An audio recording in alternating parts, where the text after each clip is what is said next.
నమస్తే. ఇప్పుడు మీరు చూడబోతున్న వీడియో ఖచ్చితంగా మీకు ఉపయోగపడుతుంది, నచ్చుతుంది కూడా. మరి మీకు నచ్చిన విషయం నాకు తెలియాలి అంటే ఈ వీడియోని మీరు లైక్ చేయాలి, షేర్ చేయాలి, అలాగే మన ఛానల్‌ని సబ్స్క్రైబ్ చేయాలి. మీ సపోర్ట్‌ని నాకు అందిస్తారు కదా! ఓకే. ఇప్పుడు వీడియోని స్టార్ట్ చేద్దాం. నమస్తే. Welcome to our channel. నేను పద్మిని. ప్రస్తుతంతో పాటు ప్రముఖ ఆధ్యాత్మికవేత్త, జ్యోతిష్య పండితులు, అమ్మవారి సేవకులు, దత్త గణపతి ఉపాసకులు మురళీధర శర్మ గారు మనతో పాటు ఉన్నారు. మాట్లాడండి. నమస్కారం అండి. మహాదేవ శ్రీమాత. ఫిబ్రవరి మాసం వచ్చేస్తోంది మురళి గారు. రకరకాల గ్రహ మార్పులు కూడా జరుగుతున్నాయి, కంజంక్షన్స్ ఉన్నాయి కొన్ని గ్రహాల మధ్య. సో ఎలా ఉండబోతోంది ద్వాదశ రాశుల వారికి ఈ ఫిబ్రవరి మాసం అనేది తెలుసుకోవాలనుకుంటున్నామండి. ముందుగా అసలు ఏ ఏ గ్రహాలు కలిసి ఉండబోతున్నాయి, మొత్తం 1 మంత్ ఎలా ఉండబోతుంది గ్రహస్థితి అనేది ఒక్కసారి చెప్పిన తర్వాత మనం రాశులలోకి వెళ్దాం. తప్పకుండా. రెడ్ టీవీ భక్తి ప్రేక్షకులకు ఫిబ్రవరి నెలకు సంబంధించినటువంటి రాశి ఫలాలు ఏవైతే ఉన్నాయో దానికి సంబంధించి గ్రహచారము గోచారం అనేటువంటిది ఉంటుంది అనేటువంటి విషయాన్ని మీరు గమనించగలరు. చెప్పేటువంటిది ఖచ్చితంగా కూడా ఇది కేవలం కూడా గోచారం.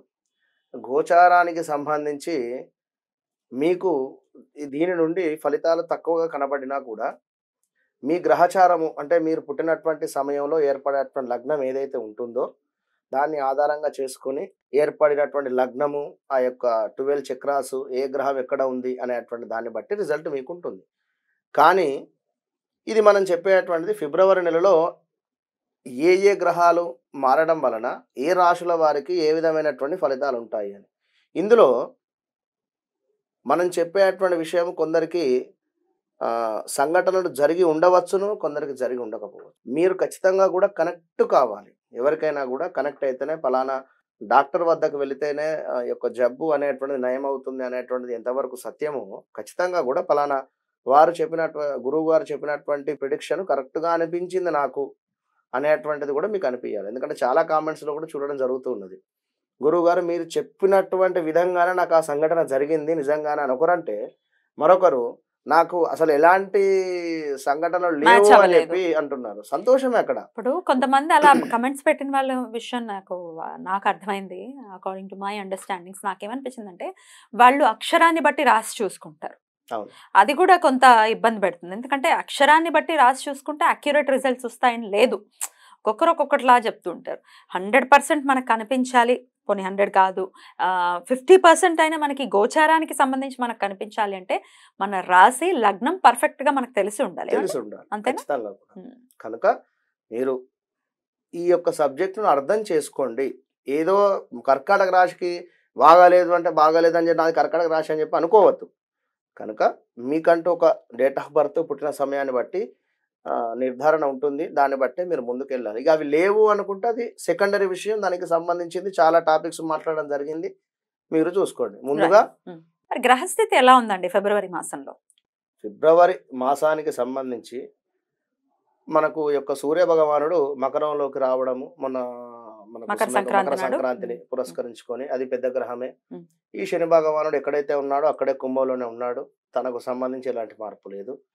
గురువు గారు కూడా మేషంలోనే ఉండడం జరిగింది కనుక తనకు సంబంధించింది ఏది లేదు. చూసుకున్న రాహుకేతువులు అక్కడే ఉన్నారు. ఇక్కడ కన్యలో, అదేవిధంగా అక్కడ మీనంలో రాహు. ఇక శుక్రుడు, కుజుడు, అదేవిధంగా బుధుడు, ఈ 3 గ్రహాలు మాత్రమే మారేటువంటి పరిస్థితి. ఈ 3 గ్రహాలు మారేటువంటి సందర్భంలో ఇక్కడ బుధాదిత్య యోగము ఏర్పడుతుంది. విన్నారా? ఫస్ట్ సూర్యుని వద్దకు బుధుడు వెళ్ళిపోతూ ఉన్నాడు. దానిని బుధాదిత్య యోగము. ఇది కొన్ని రోజులు కొన్ని రాశుల వారికి. అటు పిమ్మట కుజుడు వెళ్ళడం జరుగుతున్నది, అదే సూర్యుని వద్దకు. నెక్స్ట్ శుక్రుడు వెళ్ళడం జరుగుతున్నది. 4 గ్రహాలు గ్రహ యుద్ధం కూడా ఏర్పడేటువంటి పరిస్థితి. కనుక ఈ గ్రహాలను బేస్ చేసుకొని ఎవరికి బాగుంది ఎవరికి బాగలేదు అనేటువంటి దాని గురించి మనం మాట్లాడుకుందాం. మరి వృషభ రాశి వారికి ఎలా ఉండబోతుందండి ఫిబ్రవరి మాసం? వృషభ రాశి వారిని ఈ యొక్క ఫిబ్రవరి నెలకు సంబంధించింది చూసుకున్నట్టయితే మీకు అష్టమంలో ఉండేటువంటి శుక్రుడు వలన కాస్త అనారోగ్య సమస్యలు తలెత్తేటువంటి పరిస్థితి.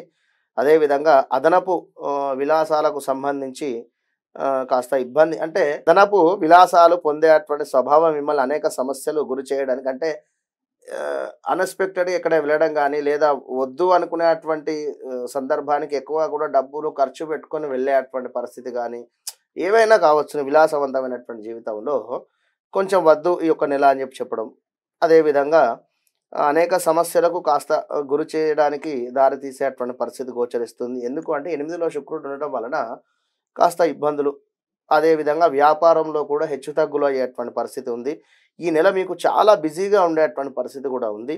ఎందుకంటే శని తన సొంత రాశిలోనే ఉండడం చేత చాలా అంటే చాలా మీరు పడినటువంటి కష్టానికి ప్రతిఫలము లభించేటువంటి పరిస్థితి గోచరిస్తుంది. ఎందుకు అంటే శని భగవానుడు ఎంతనైతే వర్క్ పరంగా ఎంత బిజీగా ఉంటామో ఖచ్చితంగా ఆ యొక్క శని భగవానుడు దానికి సంబంధించినటువంటి రిజల్ట్ ఇవ్వడం జరుగుతుంది. ఇంకను మీ యొక్క ఉండేటువంటి స్థానంలో మీకు గుడ్ విల్ పెరిగేటువంటి పరిస్థితి, విజయము అన్ని రకాలుగా కూడా సాధించడానికి 2-3 నెలలు ఈ యొక్క గురువు మనకు ఏప్రిల్, మే దాకా కూడా ఉండడం జరుగుతుంది కనుక ఇప్పటి నుండే మీరు ఏమైనా జాబ్ రిలేటెడ్ వెళ్ళిపోవాలి అని అనుకునేటువంటి వారు, జాబ్‌లో ఏమైనా చేంజ్‌లు కోరుకునేటువంటి వారు ఖచ్చితంగా కూడా మీరు ముందుకు వెళ్ళవచ్చు.